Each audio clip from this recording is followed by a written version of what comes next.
What if the most valuable piece of jewelry in a Victorian woman's jewelry box wasn't made of gold? Imagine finding an old Victorian brooch inside a dusty antique box. It's beautiful. Delicate flowers, intricate patterns, carefully polished metal. But there's something strange about it. Look closely. Those dark strands woven through the design aren't silk. They aren't thread. They're human hair. And here's the disturbing part. This wasn't some bizarre experiment. People actually wore jewelry made from human hair. But why? Why would someone turn a person's hair into a necklace, bracelet, or brooch? And whose hair was it? The answer reveals one of the strangest traditions of the Victorian era. In the 1800s, death was a much more common part of everyday life. Families often lost children, parents, siblings, and spouses at surprisingly young ages. And unlike today, people didn't have thousands of photographs, videos, or digital memories of someone they loved, so they found other ways to keep their memory alive. One of the most personal things they could preserve was hair. Hair could survive for a remarkably long time, and because it had actually belonged to a person, it was considered a deeply personal keepsake. A small lock of hair might be placed inside a locket, but some people went much further. Hair could be carefully braided, twisted, curled, and woven into elaborate designs. It could be shaped into flowers, hearts, leaves, and other patterns. Then it could be turned into brooches, rings, bracelets, necklaces, and pendants. From a distance, it looked like ordinary jewelry, but the person wearing it knew exactly what it contained. A piece of someone they loved, and here's where the story gets even stranger. The hair didn't always come from someone who had died.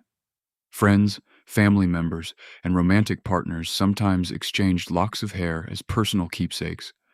It could be a symbol of affection, almost like saying, "Keep a piece of me with you."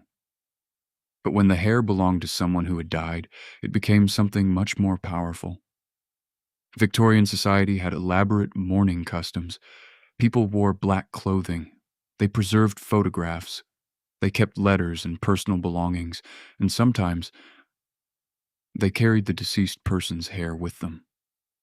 To us, this may sound disturbing, but to them it could represent love rather than horror. A photograph showed what someone looked like. Hair had actually belonged to them. That made it feel incredibly intimate. Some hair jewelry was surprisingly elaborate. Specialists could manipulate individual strands into delicate designs. Flowers were especially popular. Imagine looking at a beautiful Victorian brooch, and then discovering that the delicate decoration is made from someone's hair.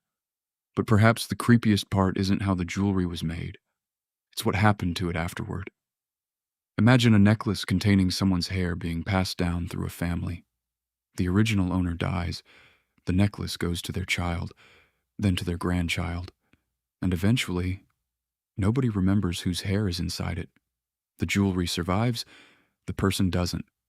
Hundreds of years later, someone could open an antique box and discover a beautiful piece of jewelry containing a lock of hair belonging to a complete stranger. A person whose name may have been forgotten. A person whose face may have disappeared from history, but a tiny piece of them survived. Today, Victorian hair jewelry can still be found in museums, antique collections, and private collections, and it gives us a strange glimpse into how people once dealt with love and death. Because these objects weren't necessarily created to be creepy. They were created because people didn't want their loved ones to disappear completely. Today, we preserve memories with photographs, videos, messages, and social media. Victorians sometimes preserved them with something much more personal, a piece of the person themselves.